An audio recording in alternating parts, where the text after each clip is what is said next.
നമുക്കിന്ന് കൊല്ലത്ത് ലേഖനം 1-ാം അധ്യായത്തിന്റെ 3 മുതലുള്ള വാക്യങ്ങളാണല്ലോ നമുക്ക് ചിന്തിക്കേണ്ടത്.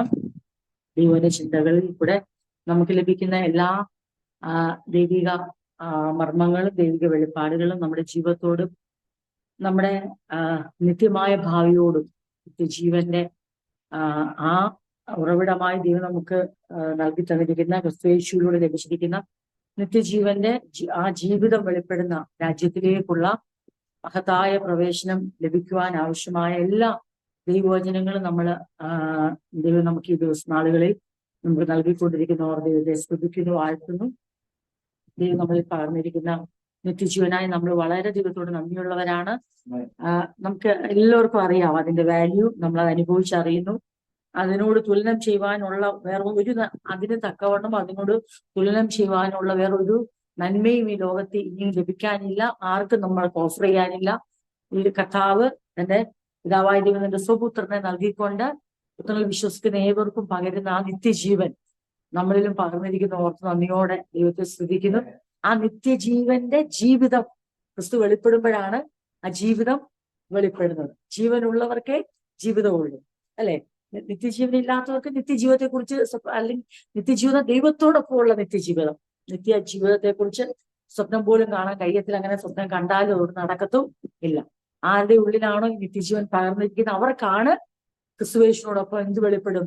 ആ തേജസ്സിൽ കർത്താവ് രൂപാന്തരപ്പെട്ട പോലെ തന്നെ നമ്മളും രൂപാന്തരപ്പെട്ടുകൊണ്ട് ശരീരം പ്രാപിച്ചുകൊണ്ട് നിത്യജീവൻ പ്രാപിച്ചവരുടെ യഥാർത്ഥ ജീവിതം വെളിപ്പെടുന്ന ആ ദിവസമാണ് നമ്മളെല്ലാം നോക്കി പാർക്കുന്നത്.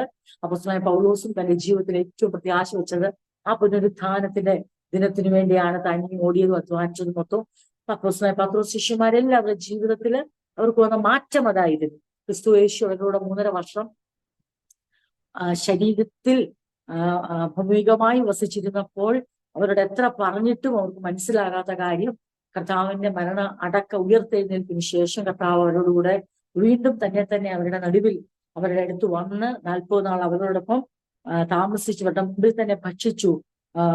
അവർക്ക് അവരുടെ ജീവിതം തന്നെ, അവരുടെ ജീവിതത്തിന്റെ എല്ലാ ചിന്തകളെയും അവർ കരുതി വെച്ചതും ചിന്തിച്ചു വെച്ചതും എല്ലാത്തിനും മാറ്റിമറിച്ചുകൊണ്ടുള്ള ഒരു ജീവിതമായിരുന്നു അവർക്ക് പിന്നീട് ലഭിച്ചത്.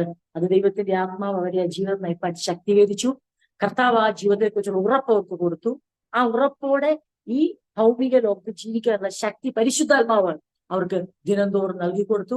കർത്താവ് ദൈവരാജ്യം സംബന്ധിച്ചു അവരെ ഉറപ്പിച്ച് വീണ്ടും അത്ഭുതങ്ങൾ ചെയ്ത് ദൈവരാജ്യം സംബന്ധിച്ച് ഉള്ള ഉറപ്പ് അവർക്ക് കൊടുത്തിട്ട് ആ ഉറപ്പിൽ പുനരുത്ഥാനത്തിന്റെ സാക്ഷികളാകുന്നുള്ള ബലം പരിശുദ്ധാത്മാവ് ഇറങ്ങി വന്ന് അവരുടെ മേൽ വസിച്ച് പരിശുദ്ധാത്മാവിന്റെ ആ അധിവാസം അവരുടെ ഉള്ളിൽ വരികയും അതിന്റെ ശാക്തീകരണം, എംപവർമെന്റ് അവർ ഉണ്ടാവുകയും ചെയ്തു. അപ്പം പരിശുദ്ധാത്മാവ് അവരുടെ ഉള്ളിൽ അധിവസിച്ചു. അതേ പരിശുദ്ധാത്മാവരെ ശക്തീകരിച്ചു. ആ എംപവർമെന്റ് ലോകം കാണത്തക്കവണ്ണം, മനുഷ്യർക്ക് തിരിച്ചറിയത്തക്കവണ്ണം അവരിൽ വസിച്ച ദൈവത്തിന്റെ പരിശുദ്ധാത്മാവിന്റെ അധിവാസം, ആ വാസം ലോകത്തിന്റെ മുമ്പിൽ ദൈവം വെളിപ്പെടുത്തി അവരെ പുനരുത്ഥാനത്തിന്റെ സാക്ഷികളാക്കി. എന്തിനു വേണ്ടി അവർ ഒരുക്കപ്പെട്ടു? അവർക്ക് ലഭിച്ച നിത്യജീവന്റെ അതിനെ റിസർവ് ചെയ്തിരിക്കുകയാണ്. ആ ജീവിതം വെളിപ്പെടാൻ പോകുന്നു. ക്രിസ്തുയേശു പ്രാപിച്ച രൂപാന്തരം നമ്മളും പ്രാപിക്കാൻ പോകുന്നു. ആ തേജസ്കരിക്കപ്പെട്ട ശരീരം നമുക്ക് ലഭിക്കാൻ പോകുന്നു. ദൈവരാജ്യത്തിൽ നമുക്ക് ഉറപ്പ് കിട്ടിയിരിക്കുന്നു. ആ രാജ്യത്തിലേക്ക് ദൈവം നമ്മളെ ഒരുക്കിയിരിക്കുകയാണ്. അതിനുള്ള ജീവനാണ് നമ്മുടെ ഉള്ളിൽ തുടിക്കുന്നത്. അതിനാണ് ഈ വീണ്ടെടുപ്പ് നടന്നത്. അതിനാണ് ഈ ആത്മാവ് അച്ചാരമായി ഗ്യാരണ്ടി ആയിട്ട് പരിശുദ്ധാത്മാവിനെ തന്നിരിക്കുന്നത്.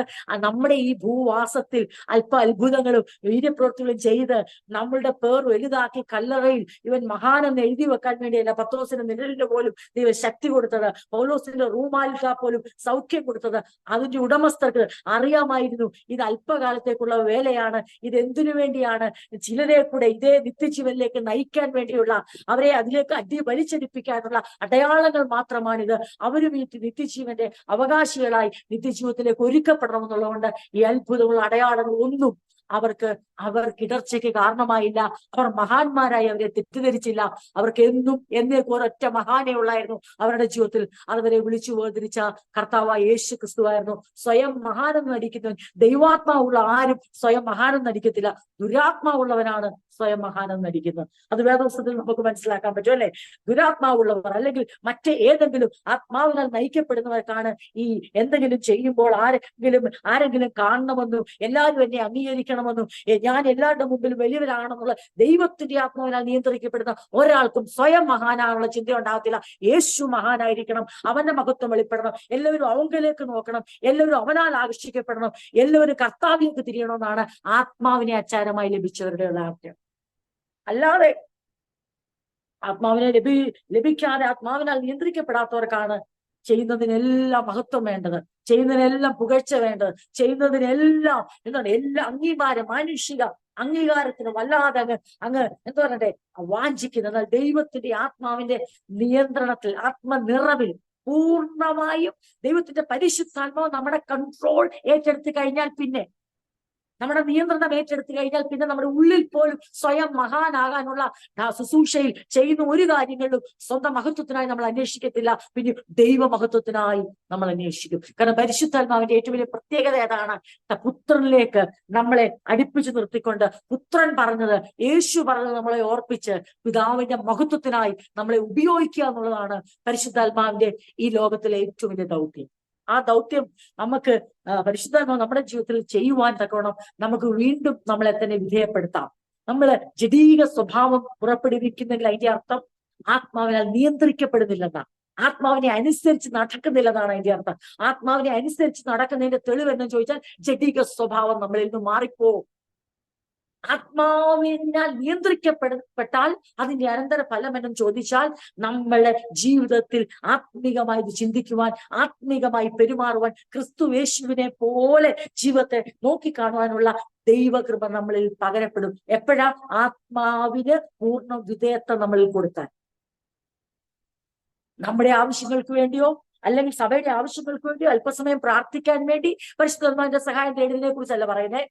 പരിശുദ്ധാത്മാവിന്റെ പൂർണ്ണ നിയന്ത്രണത്തിൽ, ആത്മനിറവിൽ എന്ന് വെച്ചാൽ ആത്മാവ് നമുക്ക് മുകളിൽ, പരിശുദ്ധാത്മാവ് എന്ന അതെ കർത്താവ് ദൈവമാകുന്ന പരിശുദ്ധാത്മാവ് നമുക്ക് മുകളിൽ നിയന്ത്രണം എടുക്കുവാൻ നാം നമ്മുടെ ജീവിതത്തെ വിട്ടുകൊടുക്കുമ്പോഴാണ് നമ്മുടെ ജഡിക സ്വഭാവങ്ങൾ മാറിപ്പോകുന്നതും സ്വയം മഹത്വത്തിലുള്ള അന്വേഷണം മാറിപ്പോകുന്നതും മാനുഷ്യ അംഗീകാരത്തിലുള്ള ആ വ്യഗ്രത നീങ്ങിപ്പോകുന്നതും.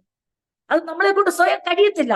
അതിന് പരിശുദ്ധാത്മാവ് നമുക്ക് തോന്നും. ഇത് അപ്പോസ്തലന്മാർക്ക് ഒരിക്കലും കഴിയാത്ത കാര്യമായിരുന്നു. എന്ത്? നിത്യജീവനെ ഞങ്ങൾക്ക് പ്രാപിച്ചിരിക്കുന്ന ആ നിത്യജീവന്റെ ജീവിതത്തിനായി, ദൈവരാജ്യത്തിലാണ് ആ ജീവിതം വെളിപ്പെടുന്നത്. ദൈവമാണ് അവിടെ രാജാവായി ഇരിക്കുന്നത്. ക്രിസ്തുവാണ് ഈ ജീവൻ തന്നതെങ്കിൽ ക്രിസ്തുവിന്റെ രാജ്യത്തിലെ ഈ ജീവൻ വെളിപ്പെടത്തുള്ളൂ. അല്ലാതെ ഇവിടെ അല്ല അത് വെളിപ്പെടുന്നത്. ഇവിടെ ആ നിത്യജീവനെ വഹിച്ചുകൊണ്ട് നമുക്ക് ഈ ഓട്ടം ഓടിയേ പറ്റത്തുള്ളൂ. എന്നാൽ നിത്യജീവൻ പ്രാപിച്ചവരുടെ ജീവിതം വെളിപ്പെടുന്ന ആരാണോ ഈ ജീവൻ നമ്മുടെ ഉള്ളിൽ പകർന്നത്, ആ കർത്താവ് രാജാവായി തന്റെ രാജ്യം സ്ഥാപിക്കുമ്പോഴാണ്, അവൻ സിംഹാസനം ഇരിക്കുമ്പോഴാണ്, അവൻ ചെങ്കോൽ കയ്യിലെടുക്കുമ്പോഴാണ്, അവൻ കിരീടധാരിയായി വരുമ്പോഴാണ്, അതെ മുൾമുടി ചൂടിയവൻ പൊന്മുടി ചൂടി ഇറങ്ങി വരുമ്പോഴാണ് നമ്മുടെ നിത്യജീവന്റെ വില എന്തെന്നും ആ നാളിൽ നമ്മൾ അറിയും നമ്മൾ നേടിയ നിത്യജീവനാണ് എന്റെ പ്രാധാന്യം എന്തെന്നും. അതുകൊണ്ട് അപ്പോസ്തലന്മാർക്ക് എത്ര പറഞ്ഞിട്ടോ ആദ്യകാലങ്ങളിൽ ഇത് മനസ്സിലായില്ല. എന്നാൽ പിൽക്കാലത്ത് യേശു ഒരു 40 ദിവസം കൂടെ, 3.5 വർഷം കൂടാതെ ഒരു 40 ദിവസം കൂടെ അവരോടൊപ്പം ചെലവഴിച്ചിട്ട് ആ പറഞ്ഞ കാര്യങ്ങളെ ഉറപ്പിച്ചിട്ട് ആ പറഞ്ഞതുപോലെ പ്രവർത്തിപ്പാൻ അവർക്കുള്ളിൽ മനസ്സിലായ കാര്യങ്ങൾ, അവരുടെ ഉള്ളിൽ വെളിപ്പെട്ട് കിട്ടിയ കാര്യങ്ങൾ, ഉള്ളിൽ ബോധ്യമായ കാര്യങ്ങൾ മറ്റുള്ളവരെ അതെ ബോധ്യപ്പെടുത്താൻ അല്ലെങ്കിൽ സാക്ഷീകരിപ്പാൻ, അങ്ങനെയുള്ള ദൈവാത്മ നിയന്ത്രിതമായ ജീവിതം നയിപ്പാൻ സ്വയം കഴിയാത്തവരെ പരിശുദ്ധാത്മാവ് തന്നെ ഇറങ്ങി വന്ന് അവരുടെ നിയന്ത്രണം ഏറ്റെടുത്ത് നമുക്ക് കാണാൻ പറ്റും. ആദ്യം തന്നെ ആരെ എഴുന്നേൽപ്പിക്കുകയാണ്? ശീമോൻ പത്രോസിനെ എഴുന്നേൽപ്പിക്കുകയാണ്. കഴിയുകയില്ലെന്ന് പറഞ്ഞവനെ, മടുത്ത് പിന്മാറിയെന്ന് തോന്നുന്ന ആളെ മക്കളെ, ഇനി എങ്ങനെ മുന്നോട്ട് പോകണമെന്ന് അറിയാതിരുന്നവരെ, മുറിയുടെ വാതിൽ കുറ്റിയിട്ട് അതിനകത്ത് ഭയന്ന് വിറങ്ങലിച്ചിരുന്നവരെ ജനത്തിന്റെ മധ്യത്തിൽ എഴുന്നേൽപ്പിക്കുവാൻ തക്കവണ്ണം ദൈവത്തിന്റെ പരിശുദ്ധാത്മാ അവർക്ക് തുണ നിന്നെങ്കിൽ ഇന്ന് വൈകിയ വേളയിൽ വിളിച്ചു പറയട്ടെ, കഴിയത്തില്ലെന്ന് പറഞ്ഞ് നമ്മളെ കൊണ്ട് യേശുവിന്റെ സാക്ഷികളാക്കുവാൻ, മുറിയുടെ വാതിൽ തുറന്ന് പുറത്തിറക്കിക്കുവാൻ ഈ കർത്താവ് എന്റെ ജീവിതത്തിൽ ഇവണ്ണം ചെയ്തിരിക്കുന്നു. ഞാൻ അവനെ കണ്ടറിഞ്ഞിരിക്കുന്നു, രുചിച്ചറിഞ്ഞിരിക്കുന്നു, തൊട്ടറിഞ്ഞിരിക്കുന്നു, ഞാൻ അവനെ അനുഭവിക്കുന്നു എന്ന് പറയുന്ന വിശ്വസ്ത സാക്ഷികളായി നമ്മളെ നിർത്തുവാൻ പരിശുദ്ധാത്മാവാണ് നിയന്ത്രണം ഏറ്റെടുത്തിരിക്കുന്നത്. എത്രയോ ബലഹീനരായി പോയിരുന്നു ശിഷ്യന്മാർ, എത്രയോ അശക്തരായി പോയിരുന്നു, എത്രയോ ഭീരുക്കളായി പോയിരുന്നു.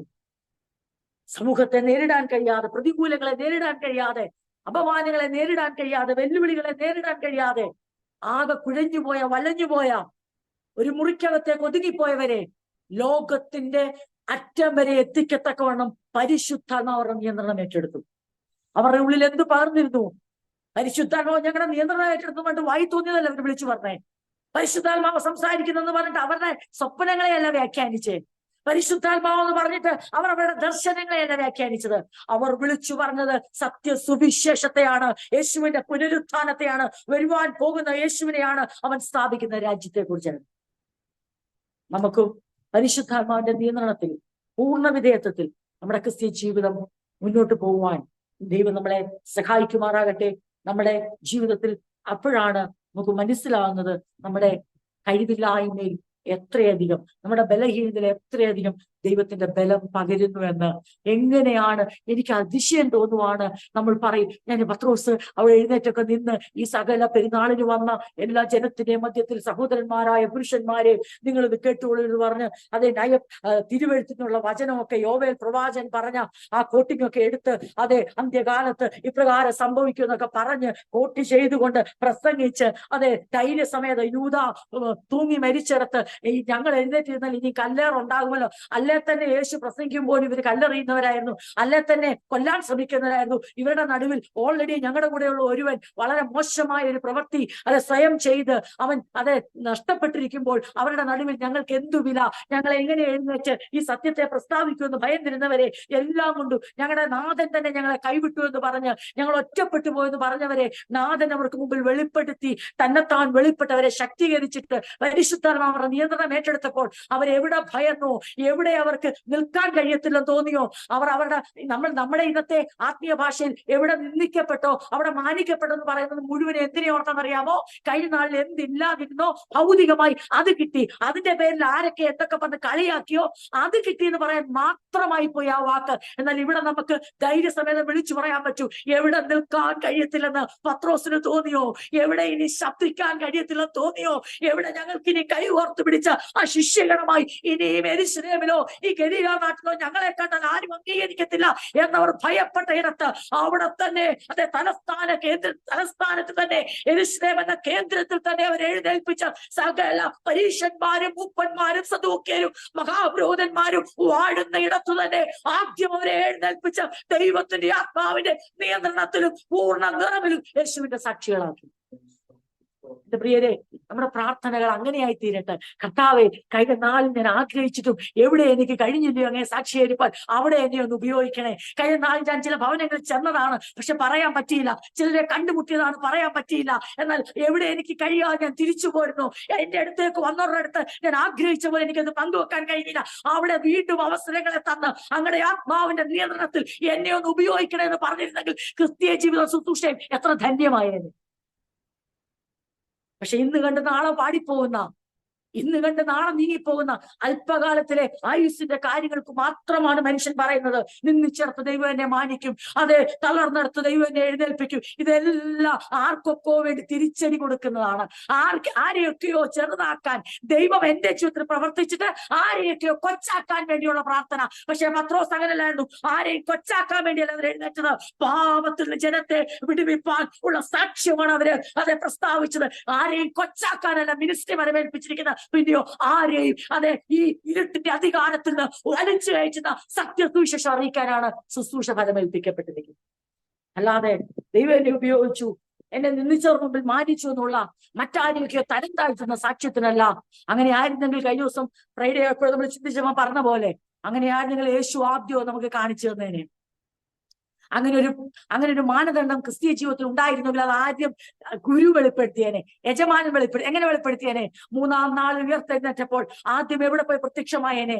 അതെ അന്നാവിന്റെ കയ്യഫാവിന്റെ അരമനയിൽ ചെന്നേനെ, പീലാത്തോസിന്റെ അരമനയിൽ ചെന്നേനെ, പിന്നെ എവിടെ ചെന്നേനെ? വിലാപ്പുറത്ത് കുത്തിയ പടയാളിനടുത്ത് ചെന്നേനെ, വിധിക്ക് പരമേൽപ്പിച്ചവരടുത്ത്, വിചാരണ നടത്തിയവരുടെ അടുത്ത്, അതെ കളിയാക്കിയവരുടെ അടുത്ത്, ആ കള്ളെന്ന് വിളിച്ചവരുടെ നടുവില്. 40 നാൾ യേശുവിനെ ഭൂമിയിൽ ഉണ്ടായിട്ട് അതിൽ ഒരു ദിവസം പോലും യേശു ആരെയും കൊച്ചാക്കാൻ ഉപയോഗിച്ചില്ല. കണ്ടോ, നിങ്ങൾ എന്നെ എവിടെ ക്രൂശിച്ചോ അവിടെ ഞാൻ ഉയർത്തെഴുന്നേറ്റിരിക്കുന്നു. ഇന്നത്തെ ക്രിസ്തീയ മാനദണ്ഡം തന്നെ മാറ്റിക്കളഞ്ഞിരിക്കുകയാണ്. നിങ്ങൾ എന്നെ എവിടെ താഴ്ത്തിയോ, എവിടെ എന്നെ അട്ടഹസിച്ചോ, കാർക്കിച്ചു തുപ്പിയോ, അവിടെ ഇപ്പോൾ ഇനി നിങ്ങൾക്ക് ആർക്കും കൊല്ലുവാൻ കഴിയാത്ത, നശിപ്പിക്കാൻ കഴിയാത്ത ഒരു ശരീരവുമായി ഞാൻ രൂപാന്തരപ്പെട്ടിരിക്കുന്നു. ഒരൊറ്റൊരാടത്ത് ചെന്ന് ഭ്രമിപ്പിച്ചില്ല, ആരെയും ഭയപ്പെടുത്തിയില്ല, ആരെയും ചെറുതാക്കിയില്ല.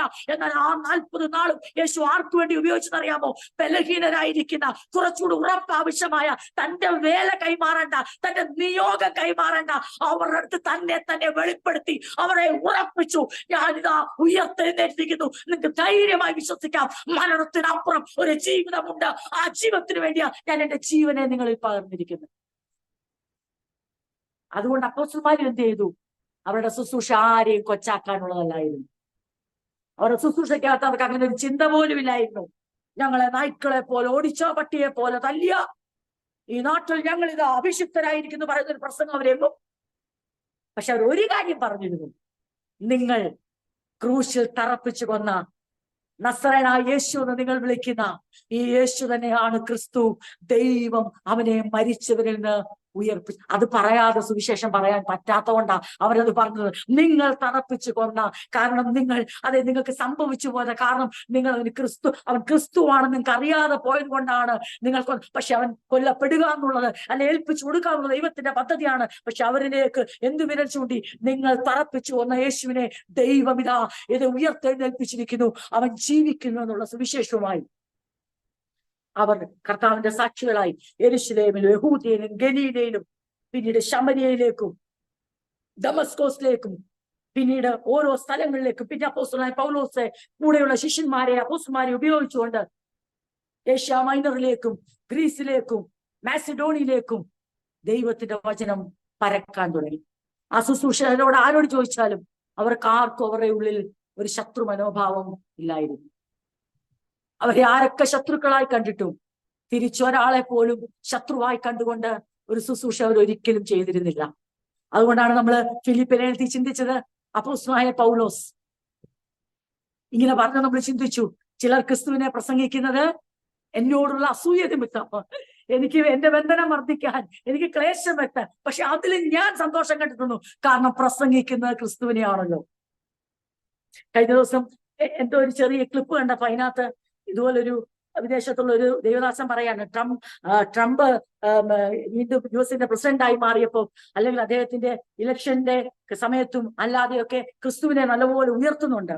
അപ്പൊ ഞങ്ങളിവിടെ തമ്മിൽ പറഞ്ഞു, അപ്പം ഇത് നമ്മുടെ നാട്ടിലെ ഒരു ബിസിനസ് അജണ്ട പോലെ, അല്ലെങ്കിൽ ഒരു പൊളിറ്റിക്കൽ അജണ്ട പോലെ അതിനകത്തും ഗൂഢ ഉദ്ദേശങ്ങൾ ഉണ്ട് ക്രിസ്തുവിനെ. അപ്പൊ ഞങ്ങൾ തമ്മിൽ പറഞ്ഞു, അങ്ങനെയാണെങ്കിൽ ഉയർത്തപ്പെടുന്ന ക്രിസ്തു ആണല്ലോ. കാരണം അത് പറയുന്നതിന് പിന്നെ അവർക്ക് പല നേട്ടങ്ങളോ ഉദ്ദേശങ്ങളോ കാണും. പക്ഷെ ക്രിസ്തുവിൽ നാം അകന്നു പോയിരിക്കുന്നു, ക്രിസ്തുവിലേക്ക് മടങ്ങി വരണമെന്ന് പറയുമ്പോൾ അവർ ഏത് ഉദ്ദേശം? അപ്പോസ്തലനായ പൗലോസിന്റെ ഒരു വാക്ക് നമുക്കിവിടെ എന്നിട്ട് ആ കർത്തദാസൻ പറയുകയാണ്, ഞാൻ അപ്പോസ്തലനായ പൗലോസിനോട് ചേർന്ന് പറയുന്നു, അതെ, ട്രംപ് ഇങ്ങനെ ക്രിസ്തുവിനെ ഉയർത്തുന്നതിന്റെ പിന്നിൽ ഗൂഢ ഉദ്ദേശങ്ങൾ ഉണ്ടായിരിക്കാം, പക്ഷെ എങ്കിലും ഞാൻ സന്തോഷിക്കുന്നു. ഏത് വാക്കിൽ? അപ്പോസ്തലനായ പൗലോസ് പറഞ്ഞ വാക്കിൽ. അതെ, എങ്കിലും ഉയർത്തുന്നതും ഉയർത്തപ്പെടുന്നതും ക്രിസ്തു അല്ലയോ? അങ്ങനെ പോലും തനിക്ക് ക്ലേശം വരുത്താൻ ആഗ്രഹിച്ചുകൊണ്ട് സുവിശേഷം അറിയിക്കുന്നത് പോലും ക്രിസ്തുവിനെ ആ ദുരുപദേശമാണ് അപ്പോസ്തലൻ ഒരിക്കലും അതിന് കൂട്ടുനിൽക്കത്തില്ല. പക്ഷെ ക്രിസ്തുവിനെയാണോ പ്രസംഗിക്കുന്നത്? അതിൽ സന്തോഷിക്കുന്ന ഒരു മനുഷ്യൻ. എനിക്കേ ആകാവൂ, ഞാൻ അങ്ങനെയല്ല. ക്രിസ്തുവിനെ ഉയർത്തുന്നെങ്കിൽ അതിൽ സന്തോഷം. പിന്നെ ആ വ്യക്തിയെ ദൈവമാണ് വിധിക്കുന്നത്. ഏതുദ്ദേശത്തോടെയാണ്, എന്ത് ലക്ഷ്യത്തോടെയാണ് അവന്റെ നാമം എടുത്തത് എന്നുള്ളത് ആ ശോധനയുണ്ടെന്ന് നമുക്ക് വചനത്തിൽ നിന്ന് വ്യക്തമായിട്ട് ഓരോരുത്തരുടെയും പ്രവൃത്തി അഗ്നി കണ്ണുള്ളവൻ ശോധന കഴിക്കുമെന്ന് വ്യക്തമായി വേദോസം പറഞ്ഞിട്ടുണ്ട്. അപ്പോസ്തലനായ പൗലോസിന്റെ ലേഖനം, കൊലോസ്യർക്കെഴുതിയ ലേഖനം നമ്മൾ പഠിക്കുമ്പോൾ നമുക്ക് മനസ്സിലാകും, അതെ, അവരുടെ ഉള്ളിൽ ഒറ്റ ചിന്തയുള്ളായിരുന്നു, ഏതു വിധേനയും ഈ നിത്യജീവന്റെ സുവിശേഷം ജനങ്ങളിലേക്ക് എത്തിച്ചേരണം എന്നുള്ള ആഗ്രഹത്തോടെ. അത് എത്തിച്ചേർന്നവർ, അത് പ്രാപിച്ചവർ മറ്റൊരു സുവിശേഷത്തിലേക്കോ മറ്റൊരു ഭൗതികവാദത്തിലേക്കോ ജ്ഞാനവാദത്തിലേക്കോ ഏതെങ്കിലും ഉയർന്ന നിലവാരത്തിലുള്ള ധാർമ്മിക ഉപദേശങ്ങളിലേക്കോ ഒരു ഹയർ സ്റ്റാൻഡേർഡ് ഓഫ് ടീച്ചിങ്, ഒരു മൊറാലിറ്റി കൊണ്ടുവന്നിട്ട് സ്വയം പീഡിപ്പിച്ചുകൊണ്ടോ ദൂതരെ ആരാധിച്ചുകൊണ്ടോ മറ്റെന്തെങ്കിലും ബഹുദ പാരമ്പര്യങ്ങൾ ആചരിച്ചുകൊണ്ടോ നമ്മളെ തന്നെ അങ്ങ് എന്താ പറയുക വളരെ കഠിനമായി നമ്മുടെ ആ ദിനചര്യകളെ ആക്കിക്കൊണ്ട് ശരീരത്തിന് ക്രമീകരണം വരുത്തുവാൻ, ജഡാഭിലാഷങ്ങളെ നിയന്ത്രിക്കുവാൻ ഉയർന്ന തലത്തിലുള്ള എന്ത് ചിന്താഗതി കൊണ്ടുവന്നാലും അപ്പോസ്തലൻ അത് ഗുണമാണെന്ന് പറയത്തില്ല. സാരമില്ല, അങ്ങനെയും അവർ ആത്മീയരായി ജീവിക്കുമെന്ന്. ആത്മീയരായി ജീവിക്കാൻ ഒറ്റ മാർഗമേ ഉള്ളൂ, ആത്മാവിനെ അനുസരിക്കുക, പരിശുദ്ധാത്മാവിനെ അനുസരിക്കുക, ക്രിസ്തുവിന്റെ ഉപദേശങ്ങളെ മുറുകെ പിടിക്കുക. അതല്ലാതെ വേറൊരു മാർഗമില്ല നമുക്ക് ഈ ലോകത്ത് പാപപ്രകൃതി അതിജീവിക്കുവാൻ. എന്താണ് ആത്മീയരായി ജീവിക്കുക എന്ന് പറഞ്ഞാൽ? എന്താണ് ജഡീകരണം എന്ന് പറഞ്ഞാൽ? ജഡത്തെ അനുസരിച്ച്, പാപത്തിന്റെ പ്രകൃതിക്ക് അനുസരിച്ച് ജീവിതം വിട്ടുകൊടുക്കുക. എന്താണ് ആത്മീയ ജീവിതം എന്ന് പറഞ്ഞാൽ? ആത്മാവിന്റെ ഇഷ്ടത്തിനനുസരിച്ച് ശരീരത്തെ വിട്ടുകൊടുക്കുക, മനസ്സിനെ വിട്ടുകൊടുക്കുക, ചിന്തകളെ. സിമ്പിളാണിത്. ആത്മീക ജീവൻ എന്ന് പറഞ്ഞാൽ പാട്ട്, പ്രാർത്ഥന, പ്രസംഗം എന്നുള്ള ചിന്തയിലേക്ക് പോയതുകൊണ്ടാണ്. അതെ, ഇതെല്ലാം ഉണ്ടല്ലോ, പിന്നെ പാപത്തിൽ ഇച്ചിരി ഏർപ്പെട്ടാലും. ആത്മീക ജീവൻ എന്ന് പറയുന്നത് പാട്ടും പ്രാർത്ഥനയും പ്രസംഗവും എന്തിനു വേണ്ടിയാ? നമുക്ക് അതാണ് തുടർന്നുള്ള എന്തിനു വേണ്ടിയാ ഇതെല്ലാം? നമ്മളെ പാപപ്രകൃതിയിൽ നിന്ന് മാറ്റി ദൈവപ്രകൃതിയിൽ ജീവിക്കുവാൻ വേണ്ടി. അങ്ങനെ ജീവിച്ചാലേ എന്ത് സംഭവിക്കത്തുള്ളൂ? നിത്യജീവിതത്തിൽ ഈ നിത്യജീവൻ പ്രാപിച്ചവരുടെ ജീവിതം വെളിപ്പെടത്തുള്ളൂ. ജീവിതത്തിനുതകാത്ത ദൈവപ്രകൃതിയിൽ ക്രിസ്തുവിന്റെ സ്വഭാവത്തിൽ ജീവിക്കുവാൻ നമ്മളെ സഹായിക്കാത്ത ഒരു പാട്ടുകൊണ്ടും ഒരു പ്രസംഗം കൊണ്ടും ഒരു കൂട്ടായ്മ കൊണ്ടും ഒരു ഗുണവുമില്ല. നാം അനുഭവിക്കുന്ന കൂട്ടായ്മയും പാട്ടും പ്രാർത്ഥനയും നമ്മുടെ പ്രകൃതി അനുസരിച്ച്, പാപപ്രകൃതി അനുസരിച്ച് ജീവിക്കുവാൻ നമ്മുടെ അവയവങ്ങളെ വിട്ടുകൊടുക്കണമെങ്കിൽ ആ കൂട്ടായ്മ നമുക്ക് ഒരു ഗുണവുമില്ല, നമ്മുടെ ജീവിതം നിത്യജീവിതത്തിൽ വെളിപ്പെടുത്തുമില്ല. അതുകൊണ്ട് അപ്പോസ്തലനായ പൗലോസിന് നിർബന്ധം ഉണ്ടായിരുന്നു. അതുകൊണ്ട് അവരുടെ ലേഖനങ്ങളെല്ലാം അവർ ആദ്യ ഭാഗം തിയോളജി പറയും, ദൈവശാസ്ത്രം, രക്ഷയുടെ ശാസ്ത്രം, രക്ഷിക്കപ്പെടുന്നത്, നിത്യജീവന്റെ വില, വീണ്ടെടുപ്പിന്റെ വില പറഞ്ഞിട്ട് രണ്ടാമത്തെ ഭാഗം അവർ മനുഷ്യന്റെ പാപപ്രകൃതിയെ അതിജീവിക്കുന്ന ക്രിസ്തുവിനോട് താതാത്മ്യപ്പെടുന്ന ജീവിതത്തെ, പുതിയ ജീവിത മാതൃകയെ പറയും. ഏത് ലേഖനത്തിലും സെയിം പാറ്റേൺ. കാരണം അവർക്കറിയാം, അല്ല എങ്കിൽ ഈ ദൈവശാസ്ത്രം കൊണ്ട് ഒരു പ്രയോജനവുമില്ല. മനുഷ്യനെ ക്രിസ്തുവിന്റെ സ്വഭാവത്തിലേക്ക് രൂപാന്തരപ്പെടുത്തുന്നില്ലെങ്കിൽ രക്ഷിക്കപ്പെട്ടവൻ ഈ ഭൂമിയിൽ കൊള്ളരുതാത്തവനായി മാറുന്നു, ദൈവത്തിന് ഗുണമില്ലാത്തവനായി തീരുന്നു, കാരമില്ലാത്ത ഉപ്പായിത്തീരുന്നു, മലമേൽ മറഞ്ഞിരിക്കുന്ന പട്ടണമായി തീരുന്നു, ലോകത്തിന് വെളിച്ചമല്ലാതായി തീരുന്നു. ഇത് രണ്ടും പരസ്പര പൂരകങ്ങളാകയാൽ കൊലോസ്യ ലേഖനം നമ്മൾ ചിന്തിക്കുമ്പോൾ അതിന്റെ പശ്ചാത്തലങ്ങളെല്ലാം നമ്മൾ ചിന്തിച്ചതാണ്. അപ്പോസ്തലനായ പൗലോസ് 1-ാം വാക്യത്തിൽ പറയുന്നത് നമ്മൾ കഴിഞ്ഞ ആഴ്ച ചിന്തിച്ചു. അപ്പോസ്തലന് തന്റെ ശുശ്രൂഷയെ കുറിച്ച് വ്യക്തമായ ബോധ്യമുണ്ട്. താനായിരിക്കുന്നത് ദൈവ ഇഷ്ടത്താലാണ്, ദൈവഹിതത്താലാണ് ക്രിസ്തുയേശുവിന്റെ അപ്പോസ്തലനായിരിക്കുന്നത്. എന്നിട്ട് അദ്ദേഹം പറയുന്നു, നിങ്ങൾ വിശുദ്ധരാണ്, കർത്താവ് നിങ്ങളെ ശുദ്ധീകരിച്ചതാണ്. അല്ലെങ്കിൽ അതിനിങ്ങനെ ഒരു അർത്ഥം കൂടെ ഞാൻ പറയാം. എപ്പോഴെങ്കിലും നിങ്ങളുടെ മനസ്സിൽ ആ ദൈവം തന്ന വിശുദ്ധീകരണത്തെ കുറിച്ച് ചിന്തിക്കുമ്പോൾ അതിന്റെ ഒരു പ്രായോഗിക തലം മനസ്സിലാക്കാൻ എപ്പോഴും ഓർത്തോണം, ദൈവത്തിനായി വേർപെടുക. ഒരാൾ വിശുദ്ധീകരിക്കപ്പെട്ടെന്ന് പറഞ്ഞാൽ അതിന്റെ അർത്ഥം സെറ്റ് അപ്പാർട്ട്. ആ വ്യക്തി ദൈവത്തിനായി മാറി നിൽക്കുന്നു, ദൈവത്തിനായി വേർപെട്ടിരിക്കുന്നു. ദൈവം അവരെ, അതുകൊണ്ട് പറഞ്ഞേ, ഈ വക്രയുള്ള തലമുറയിൽ നിങ്ങൾ രക്ഷിക്കപ്പെടും. അതായത് ദുഷ്ടന്റെ ആധിപത്യത്തിലുള്ള ഈ തലമുറയിൽ നിന്ന്, വക്രതവും കോട്ടവുമുള്ള തലമുറയിൽ നിന്ന് നമ്മൾ എവിടേക്ക് മാറുകയാണ്? ദൈവത്തിന്റെ രാജ്യത്തിലേക്ക് നമ്മൾ മാറ്റപ്പെടുകയാണ്. അതുകൊണ്ടാണ് തുടർന്നുള്ള ഭാഗങ്ങൾ ഇരുട്ടിന്റെ അധികാരത്തിൽ നിന്ന് സ്നേഹസ്വരൂപനായ ദൈവത്തിന്റെ രാജ്യത്തിലേക്ക് മാറ്റപ്പെടുന്നു. അതാണ് വിശുദ്ധർ. അവരെ ദൈവമാണ് അങ്ങനെ മാറ്റിയത്. തന്റെ പുത്രന്റെ യാഗത്താൽ, തന്റെ പുത്രനിലൂടെ താൻ ചെയ്തെടുത്ത സമ്പൂർണ്ണ രക്ഷാകര പ്രവൃത്തിയാൽ ദൈവമാണ് ആ വീണ്ടെടുപ്പ് സാധിച്ചത്. ആ വീണ്ടെടുപ്പ് പ്രാപിച്ചവർ, വിശുദ്ധർ എന്ന നാമം ലഭിച്ചവർ, പദവി ലഭിച്ചവർ, അവരെപ്പോഴും ഓർത്തോണം. അതൊരു നാമമായോ അതൊരു കേവലം നമ്മളെ വിളിക്കുവാനുള്ള ഒരു പദമായോ മാത്രം മനസ്സിൽ നിൽക്കരുത്. മറിച്ച് അതിനകത്തൊരു പ്രായോഗിക ഒരു ഭാഗമുണ്ട്. എന്താണ് ആ പ്രായോഗികം എന്ന് ചോദിച്ചാൽ, വി ആർ സെറ്റ് അപ്പാർട്ട്. ഞങ്ങൾ ഇതാ വക്രതയുള്ള തലമുറയിൽ നിന്ന് ഞങ്ങൾ രക്ഷിക്കപ്പെട്ടിരിക്കുന്നു, ഞങ്ങളെ വേർതിരിച്ചിരിക്കുന്നു, ഞങ്ങൾ വേർപെട്ടിരിക്കുന്നു. ആ വേർപാടാണ് വിശുദ്ധി.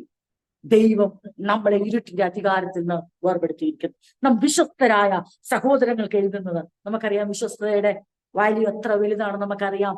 അതെ, സെറ്റ് അപ്പാർട്ടായവര് അവരുടെ ഏറ്റവും വലിയ ക്വാളിറ്റിയാണ്. വേർപെട്ടിരിക്കുന്ന വിശുദ്ധർ, ദൈവം വിശുദ്ധീകരിച്ചവർ ഏറ്റവും വലിയ ക്വാളിറ്റിയാണ് അവർ വിശ്വസ്തര് ആയിരിക്കും. നമ്മുടെ പിതാവായ ദൈവത്തിന്റെ കൃപയും സമാധാനം ഓൾറെഡി നമ്മൾ ചിന്തിച്ചു. 3-ാം വാക്യത്തിലേക്ക് വരുമ്പോൾ, സുവിശേഷത്തിന്റെ സത്യവചനത്തിൽ നിങ്ങൾ മുമ്പ് കേട്ടതായി സ്വർഗത്തിൽ നിങ്ങൾക്ക് സംഗ്രഹിച്ചിട്ട്, നമ്മൾ എഫേസ്യ ലേഖനം പഠിച്ച പോലെ ഇച്ചിരി കണ്ടിന്യൂസ് ആയിട്ട് ഇങ്ങനെ പ്രാർത്ഥനയെ കുറിച്ച്, പ്രാർത്ഥിക്കുന്ന വിഷയത്തെ കുറിച്ച് പറയുന്നതാണ്. നമ്മൾ വായിച്ചിട്ട് നമ്മളത് സ്പ്ലിറ്റ് ചെയ്ത് നമുക്ക് ചിന്തിക്കാം. സുവിശേഷത്തിന്റെ സത്യവചനത്തിൽ നിങ്ങൾ മുമ്പ് കേട്ടതായി സ്വർഗത്തിൽ നിങ്ങൾക്ക് സംഗ്രഹിച്ചിരിക്കുന്ന പ്രത്യാശ നിമിത്തം ക്രിസ്തുയേശുവിൽ നിങ്ങളുടെ വിശ്വാസം സകല വിശുദ്ധന്മാരോടും നിങ്ങൾക്കുള്ള സ്നേഹത്തെയും കുറിച്ച് ഞങ്ങൾ കേട്ടിട്ട് നിങ്ങൾക്ക് വേണ്ടി പ്രാർത്ഥിക്കുകയിൽ എപ്പോഴും നമ്മുടെ കർത്താവായ യേശു ക്രിസ്തുവിന്റെ പിതാവായ ദൈവത്തിന് സ്തോത്രം ചെയ്യുന്നു. ആ സുവിശേഷം സർവ്വലോകത്തിൽ വന്നപ്പോൾ നിങ്ങളുടെ അടുക്കലും എത്തി. നിങ്ങൾ ദൈവകൃപയെ യഥാർത്ഥമായി കേട്ടറിഞ്ഞ നാൾ മുതൽ നിങ്ങളുടെ ഇടയിൽ നിന്ന പോലെ സർവ്വലോകത്തിലും ഫലം കായ്ച്ചും വർദ്ധിച്ചും വരുന്നു. ഇങ്ങനെ നിങ്ങൾ ഞങ്ങളുടെ പ്രിയ സഹവൃത്യനായ എപ്പഫ്രോസിനോട് പഠിച്ചിട്ടുണ്ടല്ലോ. അവൻ നിങ്ങൾക്ക് വേണ്ടി ക്രിസ്തുവിന്റെ വിശ്വസ്ത ശുശ്രൂഷകനും നിങ്ങൾക്ക് ആത്മാവിനാലുള്ള സ്നേഹം ഞങ്ങളോട് അറിയിച്ചവനും ആവും. 3-8 വരെയുള്ള വാക്യങ്ങളാണ് ഞാൻ വായിച്ചത്. വീണ്ടും 9-ാം വാക്യം വരുമ്പോൾ, അതുകൊണ്ട് ഞങ്ങൾ അത് കേട്ട നാൾ മുതൽ നിങ്ങൾക്ക് വേണ്ടി ഇടപെടാതെ പ്രാർത്ഥിക്കുന്നു. അതങ്ങനെ കണ്ടിന്യൂ ചെയ്ത് എവിടെ വരെ വരുന്നു? 14-ാം വാക്യം വരെ, അല്ലെങ്കിൽ 13-14 വരെയാണ്. പിന്നാണ് കർത്താവ് യേശു ക്രിസ്തുവിന്റെ പ്രീ എമിനൻസിനെ കുറിച്ച്, അവന്റെ ഔന്നത്യത്തെ കുറിച്ച് പ്രസ്താവിക്കുന്ന വചനം പിന്നീട് 15 തൊട്ടുള്ള വാക്യങ്ങളാണ് നമുക്ക് കാണാൻ കഴിയുന്നത്. ഇത് നമ്മൾക്ക് നമ്മുടെ ഉള്ള സമയപരിമിതിയിൽ നമുക്ക് ചിന്തിക്കാം. സുവിശേഷം എന്ന സത്യവചനത്തിൽ നിങ്ങൾ മുമ്പ് കേട്ടതനുസരിച്ച് സ്വർഗത്തിൽ നിങ്ങൾക്ക് വേണ്ടി സംഗ്രഹിച്ചിരിക്കുന്ന പ്രത്യാശ നിമിത്തം ക്രിസ്തുയേശു നിങ്ങൾക്കുള്ള വിശ്വാസത്തെയും സകല വിശുദ്ധരോട് നിങ്ങൾക്കുള്ള സ്നേഹത്തെയും കുറിച്ച് ഞങ്ങൾ കേട്ടിരിക്കുന്നു. എപ്പഫ്രാസ് ആണ് ഈ ദൈവസഭയിൽ കൊലോസ്യ നഗരത്തിലുള്ള വ്യക്തിയാണ്. അദ്ദേഹത്തെ അപ്പോസ്തലൻ പൗലോസ് അദ്ദേഹത്തെ സൃഷ്ടിക്കായി അവിടെ അയച്ചു. അവിടെ ദൈവസഭ രൂപപ്പെട്ടു. അദ്ദേഹം ആ സഭയിലെ അനുഗ്രഹിക്കപ്പെട്ട ശുശ്രൂഷകൻ. അദ്ദേഹം പൗലോസിന്റെ അടുത്തേക്ക് എത്തി. ഇവിടുത്തെ 2 വശങ്ങൾ അദ്ദേഹം പറയുന്നതാണ് പൗലോസ് ലേഖനം എഴുതാനുള്ള കാര്യം. ഒന്ന്, സഭയുടെ വളരെ ക്ഷേമമായ, തീഷ്ണതയുള്ള, വിശുദ്ധരെ സ്നേഹിക്കുന്ന, ദൈവത്തിൽ വിശ്വാസമുള്ള, പ്രത്യാശയുള്ള ഒരു കൂട്ടം ജനമാണ് കൊലോസ്യയിലുള്ള വിശ്വാസികൾ എന്നുള്ള സന്തോഷ വർത്തമാനവും, അങ്ങനെയുള്ള ഒരു അനുഗ്രഹിക്കപ്പെട്ട ദൈവസഭയിൽ ദുസ്വാധീനങ്ങൾ ഉണ്ടായി, ജ്ഞാനവാദം കയറി, ജഡ അഭിലാഷങ്ങളെ നിയന്ത്രിക്കുവാനുള്ള പുതിയ ധാർമ്മിക ഉപദേശങ്ങൾ കൊണ്ടുവന്ന്, മറ്റു പല ആചാരങ്ങളെയും കൊണ്ടുവന്ന്, അനുഷ്ഠാനങ്ങളെയും കൊണ്ടുവന്ന് സഭയെ അതേ ലക്ഷ്യത്തെറ്റിക്കുന്നു എന്നുള്ള വർത്തമാനവും എപ്പഫ്രാസ് പൗലോസിനോട് അറിയിച്ചു. ഒന്നവരെ പ്രോത്സാഹിപ്പിക്കുക, 2 അവരുടെ വിശ്വാസത്തിന്റെ അടിത്തറ ഇളകാതെ അവർ വിശ്വസ്തയോടെ നിൽക്കത്തക്കവണ്ണം വചനം കൊണ്ട്, ക്രിസ്തുയേശുവിന്റെ വെളിപ്പാട് കൊണ്ടും അവരെ ഉറപ്പിക്കുക. ഇത് അപ്പോസ്തലനായ പൗലോസ് കത്തെഴുതുവാൻ, അദ്ദേഹം പൗലോസ് നേരിട്ട് കണ്ടിട്ടില്ല, പൗലോസിനെ ഇവർ നേരിട്ട് കണ്ടിട്ടില്ല. പൗലോസിനാൽ സ്ഥാപിക്കപ്പെട്ട സഭയല്ല കൊലോസ്യ സഭ.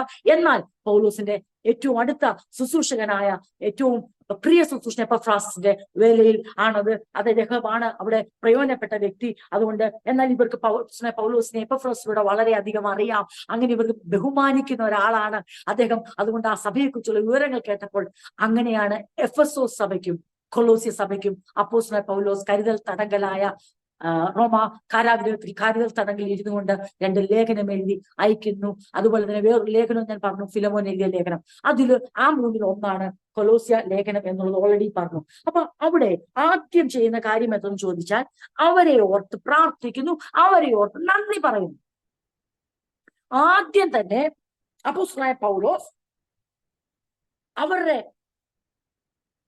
ദൈവസഭയിൽ ഉണ്ടായിരിക്കുന്ന ദുസ്വാധീനങ്ങളെ പരാമർശിക്കുന്നതിന് മുമ്പ് ദൈവസഭ ആയിരിക്കുന്ന ആരോഗ്യമായ കരമായ ജീവിതത്തിൽ അവർ തുടരുന്നു. ക്രിസ്തീയ വിശ്വാസത്തിൽ അവരുടെ ആ ഉറപ്പും ധൈര്യവും പ്രത്യാശയും ഓർത്ത് അവരെ പ്രോത്സാഹിപ്പിക്കുക, അവരെ എൻകറേജ് ചെയ്തുകൊണ്ട് ഞാൻ നിങ്ങളുടെ വിഷയങ്ങൾക്ക് വേണ്ടി നിങ്ങൾക്ക് വേണ്ടി പ്രാർത്ഥിക്കുന്നു, നിങ്ങളെ ഓർത്ത് നന്ദി പറയും.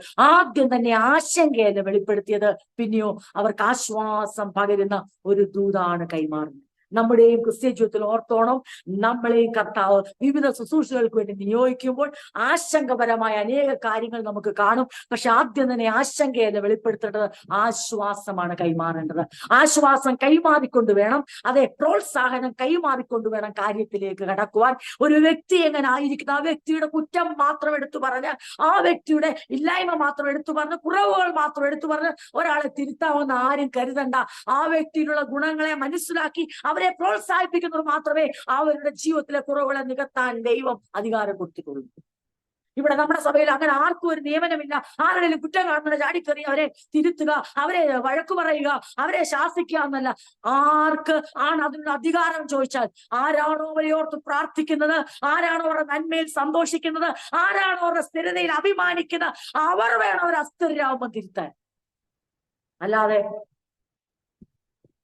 അവരുമായി ഒരു ബന്ധവും വെക്കാതെ, ഒരു കരുതലിന്റെ കരം നീട്ടാതെ, അവരെ സ്നേഹമെന്ന് അറിയിക്കാതെ കോപം അറിയിച്ച് ആരെയും തിരുത്താമെന്ന് ആരും കരുതണ്ട.